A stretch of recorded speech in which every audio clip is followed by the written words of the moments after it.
All right, everybody, welcome back to another episode of the Humble and Hungry Podcast with DeVentri Jordan. As always, your host, Brandon, joined by the man himself, DeVentri Jordan. Welcome back, sir. Hey, thank you. Feels good to be here. It's nice outside Minnesota today. We're at Winter Park, one of the nicest facilities in the country. 3 fields, 1 indoor 100-yard, 20-yard turf field, and 2 outdoor 100-yard sand-based fields. So it's a blessing.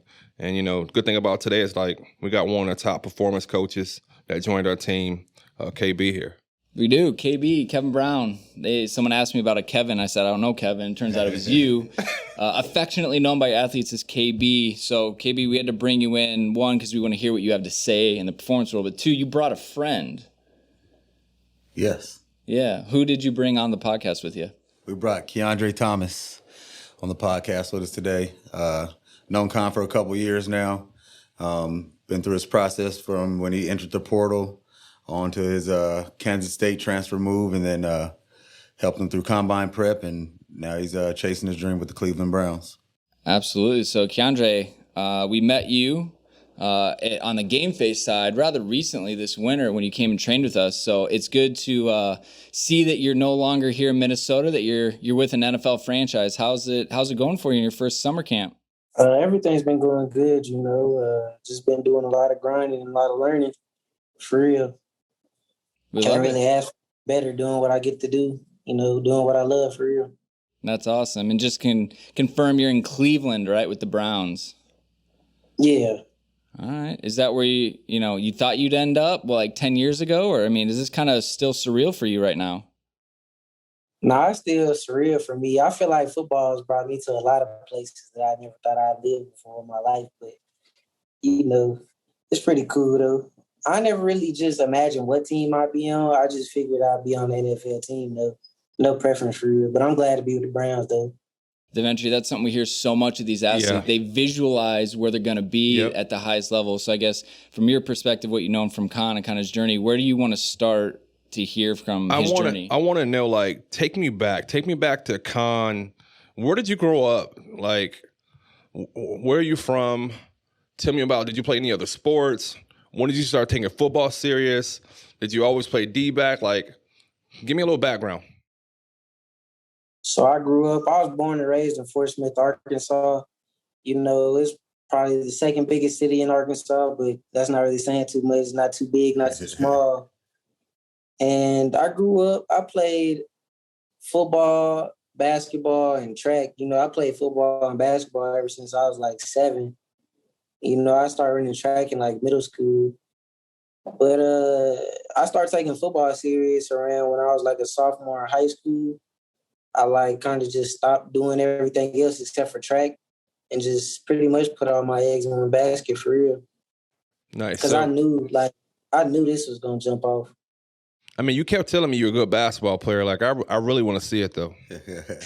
You know, we played this morning. We played against some pro guys this morning. Next time I come up there, it's up. Like, we can play. Okay. Right, we'll see. So tell me about, you chose to take football serious in high school. Did you get a lot of offers? Did you get recruited by a lot of schools? You know, how did you end up making your decision to go to the University of Minnesota? Well, my high school wasn't really highly touted for football, for real, just because, like, we had a down program all the way up until I was a sophomore, basically. Like, we didn't really win too many football games, so I was kind of the one to, you know, kind of put us on the map in high school football-wise. So I think I ended up finishing with like 10 offers. You know, I had offers from Mississippi State, Arkansas State, Tulsa, Minnesota, Oklahoma State, and I know I'm leaving out from schools, but I was in high school like 5-6 years ago. I forgot, bro. So you chose to come to the frozen tundra. Yeah. How was winter like when you got up here, your first winter? Yeah, my first winter was crazy. That was the first time. Because when you get recruited at Arkansas, you know, they tell you, like, it don't get that cold during football season and whatnot. You know, in Arkansas, like, a cold winter, you know, it's like 30, 40 degrees.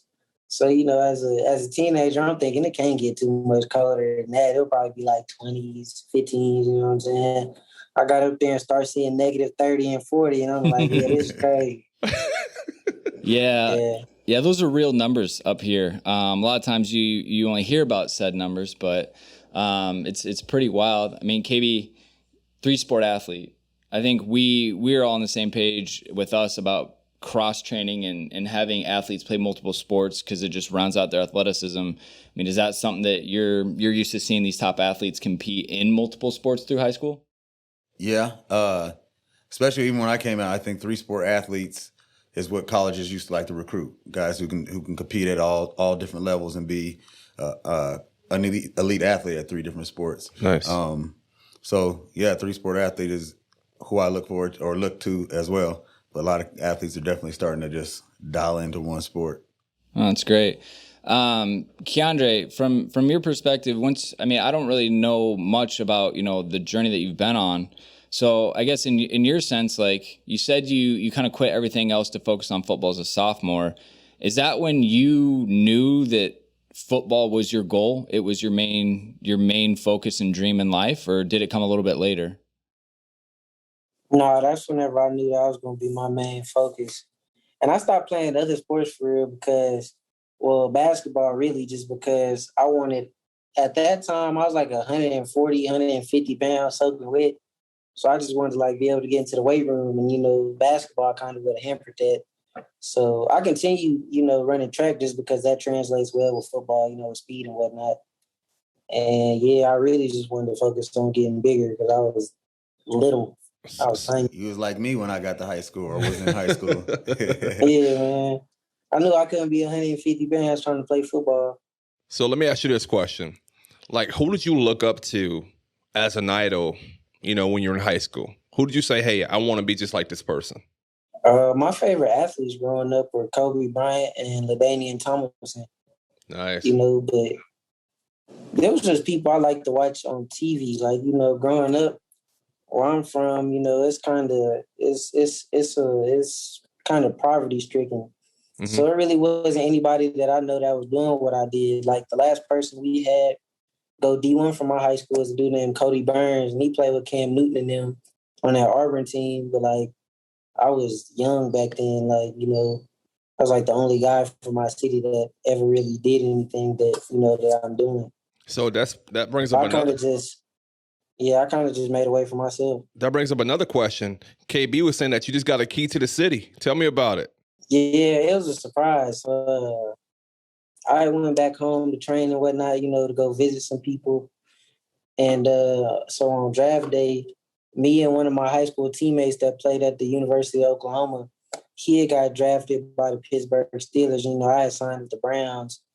And, we chilling, celebrating and whatnot. And then the day after the draft, I get a call at 10 o'clock in the morning, and it was the mayor's assistant, and our mayor, Mr. McGill, he's been involved with us athletically since we were tiny, growing up in the Boys and Girls Club. He was one of Trey's coaches and things like that. But, he called us and told us that, this is a pretty big deal. Since I think in the last year we've had, from my tiny town, we've had 3 kids play at the professional level. We had a dude named Isaiah Joe that got drafted to the Philadelphia 76ers in the second round this past year. Me and Trey ended up, getting our chance to play in the NFL, and he just thought that was something special. So he gave all 3 of us a key to the city. And nice. I think it was cool just getting, all the support from the people that I grew up with back home. I think it was crazy. It showed a lot of love. Wow. So getting the key to the city, is it like a big key? Is it functional? Walk me through that. So you could just go open up any door at any store, take some Twinkies or something. Nah. Is it do you have a national holiday named after you? Yeah, I got a day named after me. It's crazy because I actually forgot the date. But how do you forget the day? It's your day. It's actually, here go the plaque right here. It's just a plaque with a key on it for real. May 11th. You know what I'm saying? That's your second birthday.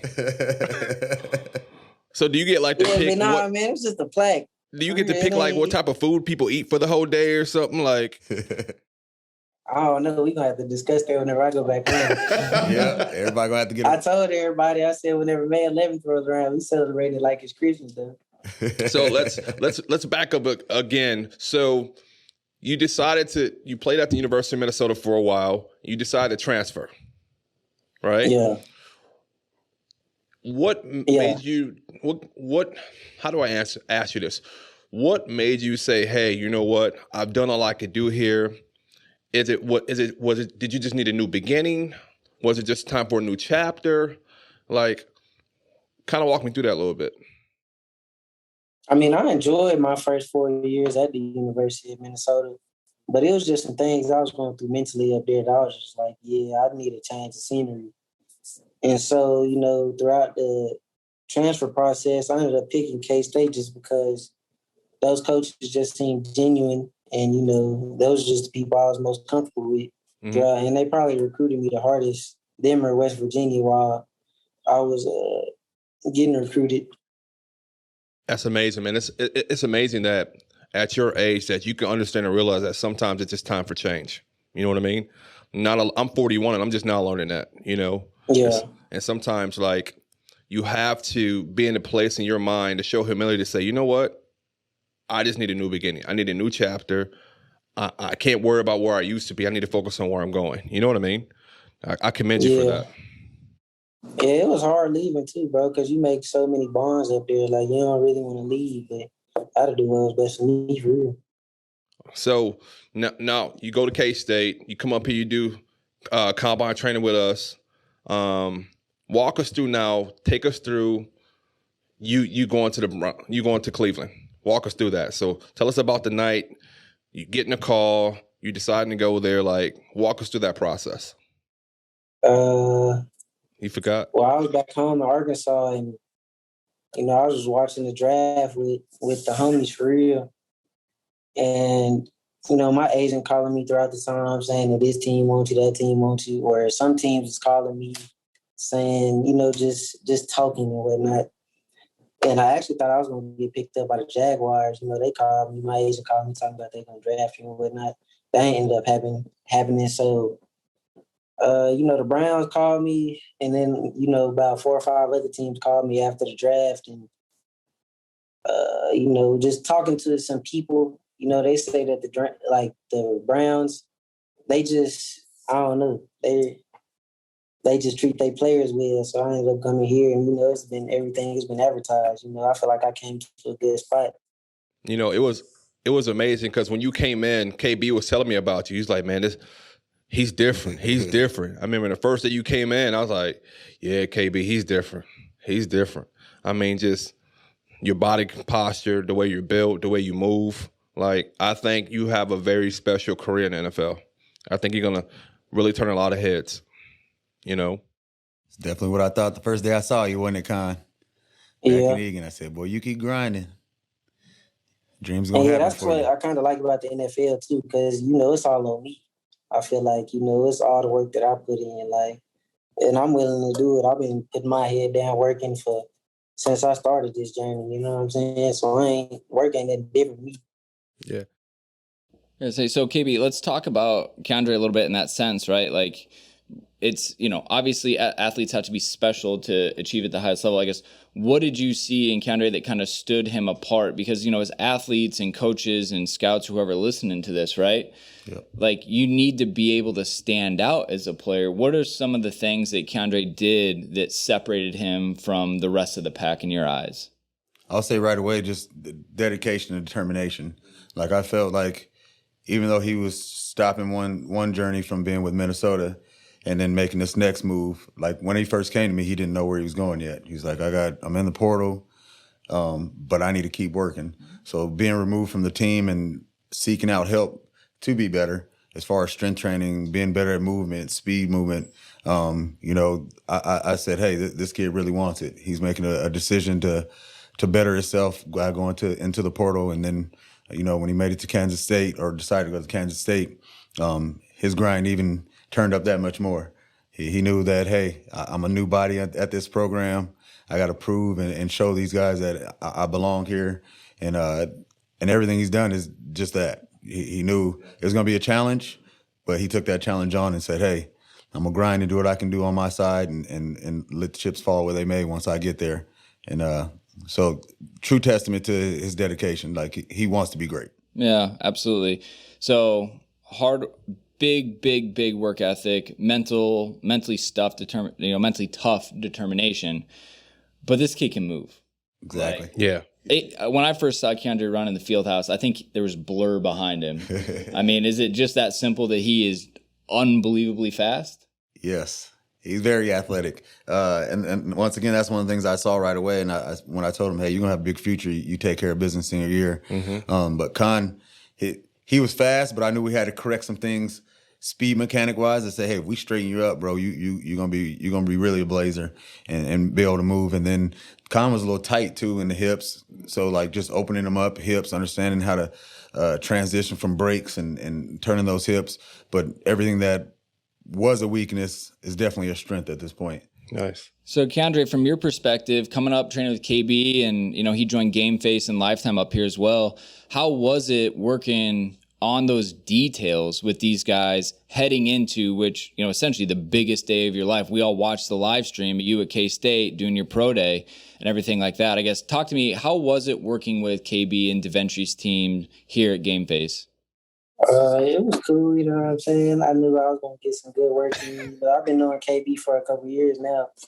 And, I trusted KB with the whole process just because, like, I know he knows what he's doing, you know what I'm saying? I wouldn't have went to him if I didn't think so. And, I think it was pretty successful. Like, I think I did pretty good numbers at Pro Day. And, it's a friendly environment whenever you come out there and work out with KB, you know what I'm saying? Good. My only concern is this hand timing. I don't think we got the right time for you, Kiondre, at that pro day. Yeah. Me either. I feel like they throwing me. But nah. I mean, it just depends, man, because, it was on hand time this year, no laser. So you got 30 different times from 30 different scouts. So you know what I'm saying? It varies. It just depends on what scout you talk to. So let me ask you another question. So you're a family man. You got a family, right? So does that fuel your passion also? Yeah, I know I ain't got time for games no more. Like I got a daughter I gotta provide for, so that makes this even more like it makes my journey or my passion, like my hunger, stronger. Right. You know what I'm saying?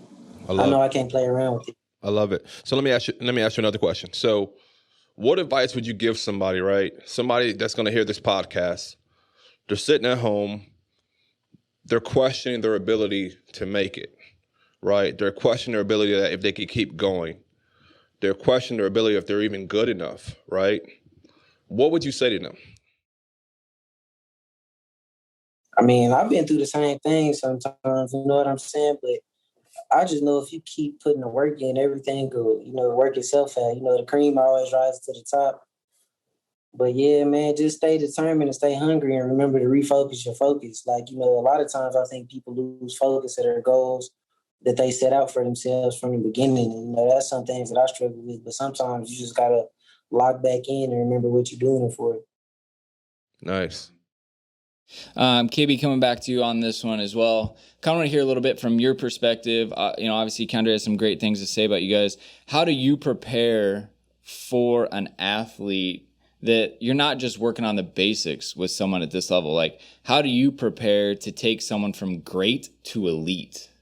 Those are fine margins. Yes. Yeah. I always tell my athletes I'm a tour guide. Like I can only show you, and then it comes from within how you apply it.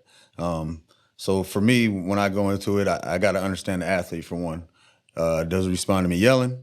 Does he respond to me being cool, laid back? Does he really want to be pushed? And then we go from there. And if I understand the athlete, then I know what motivations or what emotional attachments is going to help them get to where they need to be. So if it's, hey, I'm trying to get to the NFL and you're giving me 50% on one rep, that ain't how you get there. Everything has to be 100.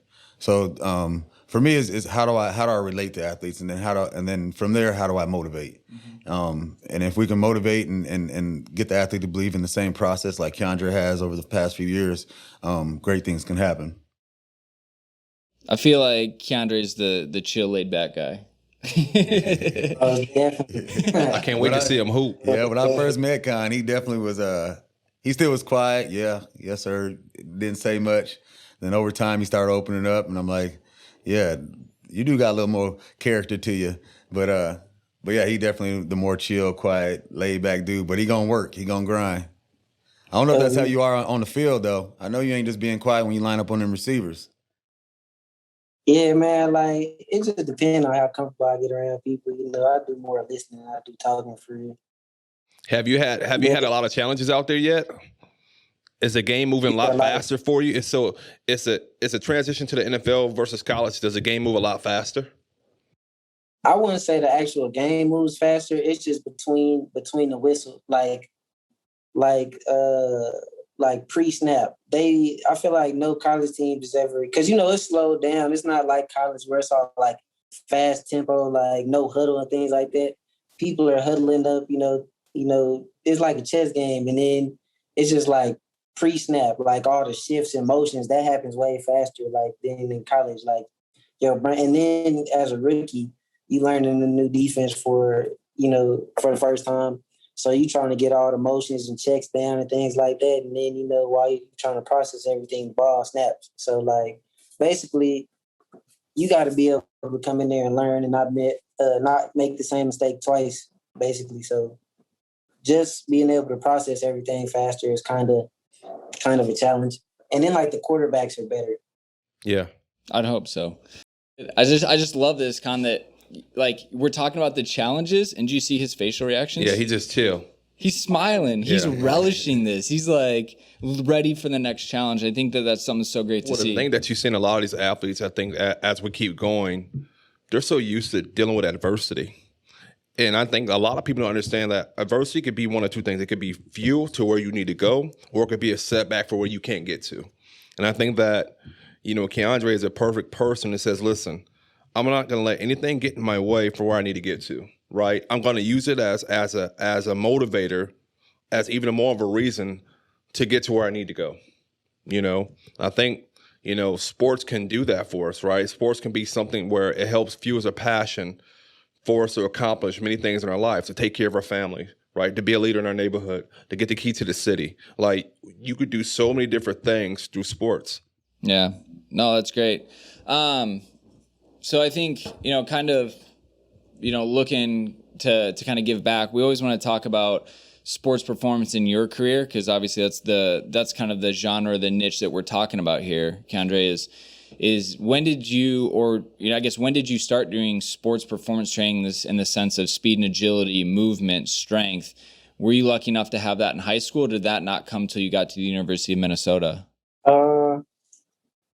I didn't have, I started training with a sports performance trainer, I think my senior year of high school, at U-Train back home in Arkansas. But, before then, I was just doing things with my high school coach, like the basics and, DB work or like speed mechanics and things like that. But it wasn't nothing too crazy until I got up to Minnesota. I feel like I knew all the basics pretty well, the things that I needed to know. So then now that you've been able to, I guess, go through your college career, for athletes that are maybe younger, do you feel like it's an important part of development, or do you think it's something that's, essentially football first, performance second? I guess, how important do you feel like it is for athletes coming up today? I think it's super important because, you got to be an athlete to play football.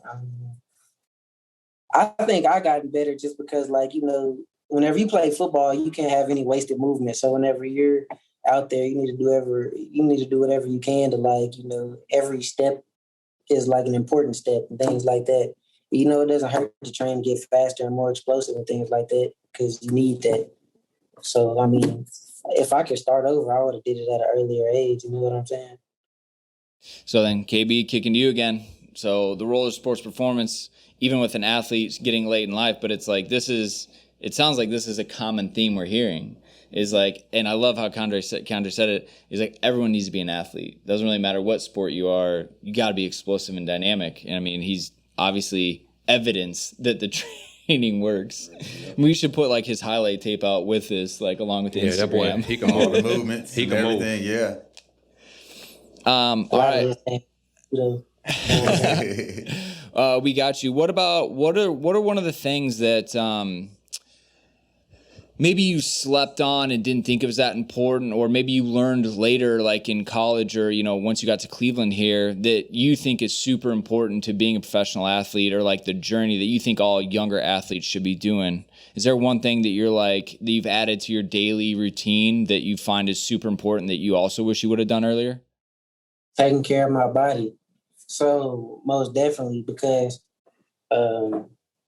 throughout high school or just like growing up, I never really had any sports injuries for real. So whenever I got to college, I got banged up a couple times, my hamstrings and things like that. And I didn't really know how to take care of my body because I never been through like any type of rehab process or anything like that.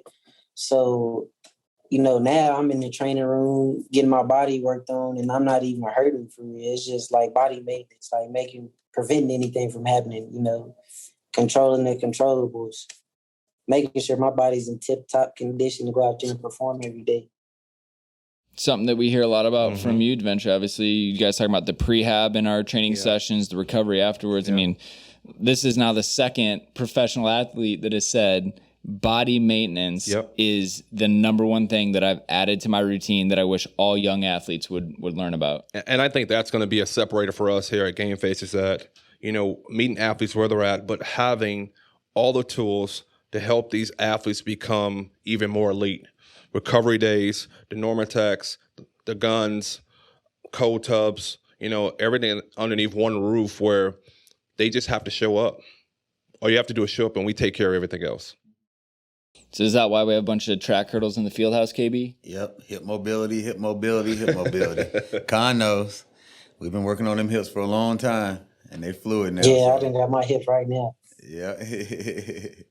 So hip mobility, range of motion, just that's one of the biggest things I love doing is opening athletes up. We get the weight room. The weight room creates so much power and tension in the body, and for it to translate to the football field, you got to be able to move that body to full range. And then also football, you get bent up and tackled and turned different ways. So if your body's not mobile enough, that's exactly how you start tearing things and like that. So mobility and some of the prehab stuff that we do, like the mini bands, which also help with mobility, strengthening hips and flexibility, definitely is probably one of my top things that I like to do, because ultimately as sports performance coaches, our goal is to make more injury resistant athletes.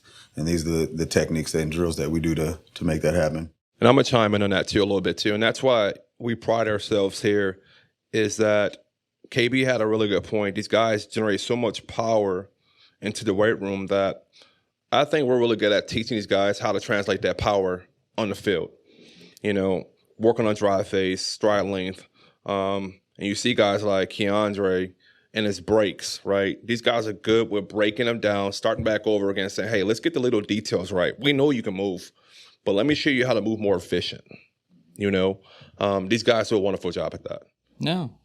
Kiondre, is obviously that a big focus for you guys at the Cleveland organization as well? I mean, it's probably nice. You get to spend all day working on it. You don't have any class or distractions like that. Yeah, I got a lot of free time after the day's over with. It's like early mornings. But getting that playbook. Yeah, that's all I pretty much spend my time doing, is taking care of my body in the playbook, finding ways to get better. We're excited for you guys, for you to come back up here and see just the things that we've just done to this facility so far. It's going to look totally different when you come back up here. Yeah, I might come back up there around like the 4th or something like that. I'm going to try to at least. Hey, we'll be here. You know that. We'll always be here for you.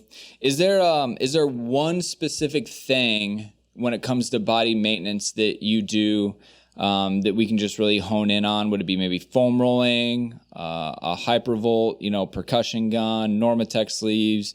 I don't know. Is there one thing that is just like a part of your routine now? Every day, I use the lacrosse ball and I foam roll and stretch. And then on the days that I'm at the facility, I'll get stretched out even more and use like the little Theragun or whatever it's called. I don't know the name of it. That's just something I do every day just to make sure that I'm loose and ready to go for the day. And you do all that before you start training? Prehab. Before practice and all that. Gotcha. I love it. Well, look, we're literally putting lists out when the athletes give recommendations of kind of, quick tips for everything to do, but really appreciate that. I mean, it's DeVentri. Anything else we missed that you want to kind of circle back to while we got Kiondre? No, man. We're proud of you here, man. We're proud of your grind and everything you're doing. And, you have our 100% support. Anything you need from us, let us know, man. We consider you extended family. So while you're out there, you're not alone. If you need to talk, call us. If you need something shipped, call us. Whatever we could do to help you out, let us know. You know that, Con. All right, I got you. Appreciate it. And bring them basketball shoes up here. Bring them basketball shoes. Yeah, and bring them shoes. I got you, bro. I'm going to dunk on you. Oh! He been feeling himself a little bit. I'm going to keep you on I'm going to have to have you on my team so I can see it and get excited with you. You done. All right, come on. Awesome. Well, hey, everyone out there, go check out Con. Links in the description. Give him some support and love. If you got questions for him about his journey, I'm sure he'll be happy to chime in. But like Kiondre, we're honestly just so excited to get to talk to you. It's been a while. We haven't seen you since you grew up and got all famous on us. So thanks for making the time to jump on the podcast. And we look forward to coming to a game this year. Alrighty, just let me know. And I'm gonna hold the key. Let me hold the key when I come to the game. I think we come play Minnesota. I forgot what day, but I think we come play the Vikings. I definitely need a ticket. I'm gonna have on your jersey and I'm gonna hold up the plaque. All right. I don't know if I can give you the plaque. I'm gonna give it back to you. I'm gonna give it back. You got to keep that close. I see you got it with you in the hotel room, so I know you. I know it's sacred to you. Yeah, man. I love it. Again, Kiondre, best of luck. You're part of the GameFace family. Anything you need, we got you. But hey, keep on grinding. For all of you out there listening, if you enjoyed it, go ahead and share this episode out with someone who is an aspiring DB. Kiondre is the man for that. But anyways, that's going to wrap us up. Subscribe as always and leave a review. We'll come at you next time.